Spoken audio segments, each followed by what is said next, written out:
السلام علیکم۔ میرا نام دلکش ہے۔ میں پاکستان کے شہر لاہور کی رہنے والی ہوں۔ میری عمر 25 سال ہے۔ میرے والد صاحب کا بچپن میں ہی انتقال ہو گیا تھا۔ میری والدہ نے بہت محنت مشقت کر کے ہم بہن بھائیوں کو پالا تھا۔ میرے سے چھوٹی ایک اور بہن تھی اور 2 بھائی تھے۔ میری والدہ نے لوگوں کے گھروں میں جھاڑو پونچھا کر کے کمایا اور ہمیں پالا پوسا۔ میری والدہ نے بہت مشکل سے ہمارے اخراجات اٹھائے، ہمیں پڑھایا، ہماری ہر ضرورت کو پورا کیا۔ مشکل کے وقت کوئی کسی کا ساتھ نہیں دیتا، ایسے ہی ہمارے ساتھ ہوا۔ جیسے ہم پر مشکل آئی، سب نے ہم سے منہ موڑ لیا، کسی نے بھی ہماری مدد نہ کی۔ میں نے بہت مشکل سے اپنی پڑھائی مکمل کی۔ جیسے ہی میری پڑھائی مکمل ہوئی، میں نے اپنی والدہ کا ہاتھ بٹانے کے لیے نوکری کی تلاش شروع کر دی۔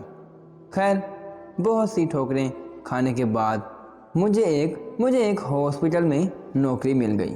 ایک ڈاکٹر کے پاس نرس کی نوکری ملی۔ ڈاکٹر بھی تقریباً میری ہی عمر کا تھا۔ میں نے بہت دیر اس ڈاکٹر کے ساتھ کام کیا۔ وقت کے ساتھ ساتھ میرے گھر کے حالات بھی ٹھیک ہونے لگے۔ میرا زیادہ سے زیادہ وقت ڈاکٹر کے ساتھ گزرتا تھا۔ میرے اور ڈاکٹر کے درمیان اچھے تعلقات تھے۔ وقت کے ساتھ ساتھ مجھے احساس ہونے لگا کہ ڈاکٹر میری طرف بری نگاہوں سے دیکھتا ہے۔ مجھے ایسا لگنے لگا جیسے میں انہیں اچھی لگنے لگی ہوں۔ ان کا یوں پیار بھری نگاہوں سے دیکھنا مجھے اچھا لگتا تھا۔ اوپر سے میں تھی بھی پیاری، وہ بھی جوان اور خوبصورت تھے۔ ان کی رنگت میری طرح سفید تھی۔ آج کل کے دور میں ہر کوئی جوان گوری رنگت والی لڑکی کو دیکھ کر پگھل جاتا ہے، اور میں تو بہت ہی خوبصورت تھی۔ جو کوئی بھی دیکھتا اپنی جان دے بیٹھا تھا۔ ڈاکٹر صاحب بھی انہی میں سے ہیں۔ وہ بھی میری محبت کے دیوانے ہوئے بیٹھے تھے، لیکن انہوں نے اپنے منہ سے اپنی محبت کا اعتراف نہیں کیا تھا۔ میں جب بھی ان کے قریب ہوتی تھی، ان کا دھیان زیادہ سے زیادہ میری طرف ہی ہوتا تھا۔ ایک دن میں نے ان سے پوچھ ہی لیا کہ آپ میری طرف اتنی مشکوک نگاہوں سے دیکھتے ہیں، لیکن اس کا اظہار بھی نہیں کرتے۔ تو اس دن انہوں نے بتایا کہ میری خوبصورتی، میری رنگت، میرا جوان پتلا بدن ان کو اپنی طرف مائل کرتا ہے۔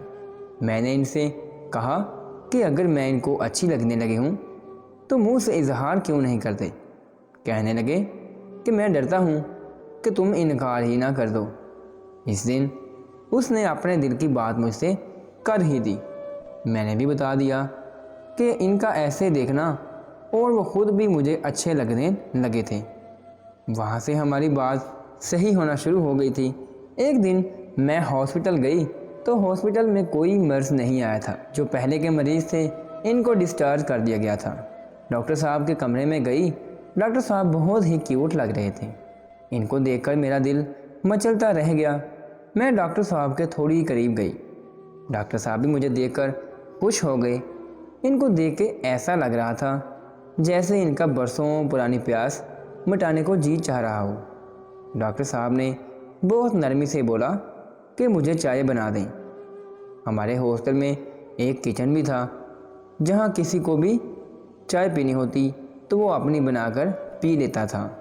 ڈاکٹر صاحب بھی میرے پیچھے پیچھے آ رہے تھے، جیسے ایک پرندہ اپنی پیاس مٹانے کے لیے پانی کے پیچھے بھاگتا ہے۔ بالکل اسی طرح ڈاکٹر صاحب بھی اپنی پیاس بجھانے کے لیے میرے پیچھے پیچھے چلے آ رہے تھے۔ میں نے پیچھے مڑ کر نہیں دیکھا تھا۔ ڈاکٹر صاحب نے پیچھے سے آ کر مجھے زور سے پکڑ لیا۔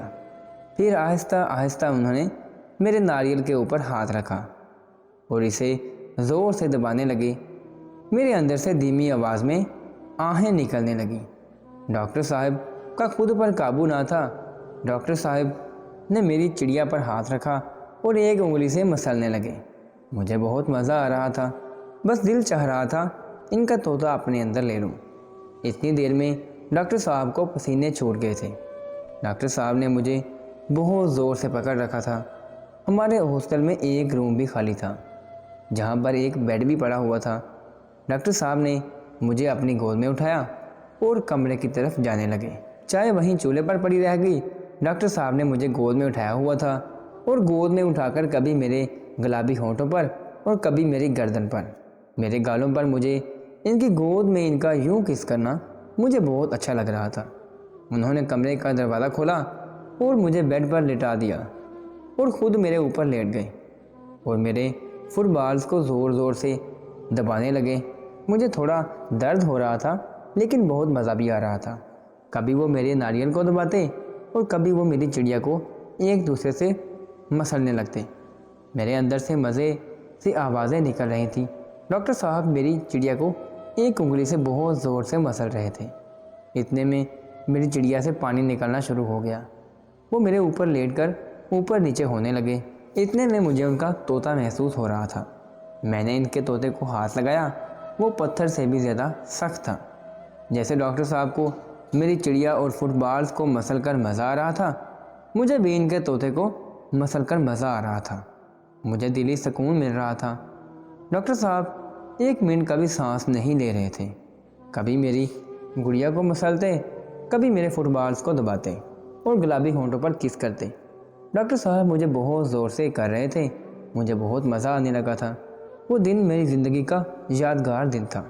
اس دن میری اور ڈاکٹر صاحب کی برسوں پرانی پیاس بجھ رہی تھی۔ میں نے آہستہ آہستہ ڈاکٹر صاحب کے طوطے کو پکڑا اور اس کو مسلنا شروع کر دیا۔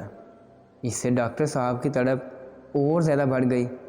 ڈاکٹر صاحب کے منہ سے آہ آہ کی آوازیں نکلنے لگیں۔ ڈاکٹر صاحب کے پسینے چھوٹنے لگے اور میرا جسم بھی گرم ہونے لگا۔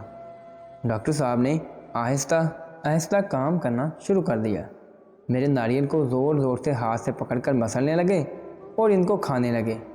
ڈاکٹر صاحب میرے فٹ بالز کو بہت اچھے سے کھا رہے تھے۔ میرے دل میں بھی ایک لہر سی اٹھی۔ پھر اس کے کپڑے اتارنے شروع کر دیے۔ ڈاکٹر صاحب نے مجھے مکمل بے لباس کر دیا۔ ڈاکٹر صاحب کبھی میرے اوپر لیٹ جاتے اور کبھی میں ڈاکٹر صاحب کے اوپر لیٹ جاتی۔ ڈاکٹر صاحب نے آہستہ آہستہ اپنے طوطے کو میری چڑیا کے اندر ڈال دیا اور زور زور سے ہلانے لگے۔ مجھے بہت سکون مل رہا تھا۔ میرے اندر سے آوازیں نکل رہی تھیں۔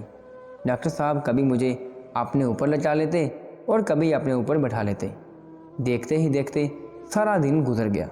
ڈاکٹر صاحب کی پیاس ابھی تک نہیں بجھ رہی تھی۔ دیکھتے ہی دیکھتے بات بہت آگے پہنچ گئی۔ گھر گئی تو امی نے پوچھا کہ اتنی دیر کہاں لگا کے آئی ہو؟ میرے پاس کہنے کو کچھ بھی نہیں تھا۔ اگلے دن پھر میں نے ڈاکٹر صاحب سے بات کی کہ ہم ایک رشتے میں کیوں نہیں بھنس جاتے، یہ پیاس ہمیشہ ایک دوسرے کی بجھا لیں گے۔ ڈاکٹر صاحب بھی اس بات پر راضی ہو گئے۔ میں نے گھر آ کر اپنی امی سے بات کی لیکن امی نے انکار کر دیا کہ وہ ڈاکٹر نہ جانے کیسا ہے، تمہارے لیے نہیں اچھا۔ میں نے کسی طرح امی کو منا لیا۔ ڈاکٹر صاحب بھی اپنی امی کو منانے کی کوشش کر رہے تھے اور وہ بھی کامیاب ہو گئے۔ پھر دونوں گھروں نے بیٹھ کر ہماری شادی کی تاریخ پکی کر دی۔ اس کے بعد شادی کی تیاریاں ہونے لگیں۔ آخرکار ہم دونوں کی شادی ہو گئی۔ پھر ہمیشہ کے لیے ہم ایک دوسرے کے بس میں ہو گئے۔ اس کے بعد ہم روز ایک دوسرے کی پیاس بجھاتے اور ہماری زندگی پرسکون گزرنے لگی۔ اگر آپ کو ہماری ویڈیو اچھی لگی ہو تو آپ نے اس کو لائک کرنا ہے اور آگے دوستوں کو شیئر بھی کرنا ہے۔ اور اگر آپ نے ابھی تک ہمارا چینل سبسکرائب نہیں کیا تو آپ نے اس کو سبسکرائب کرنا ہے اور بیل آئیکن کو دبا دینا ہے۔ اللہ حافظ۔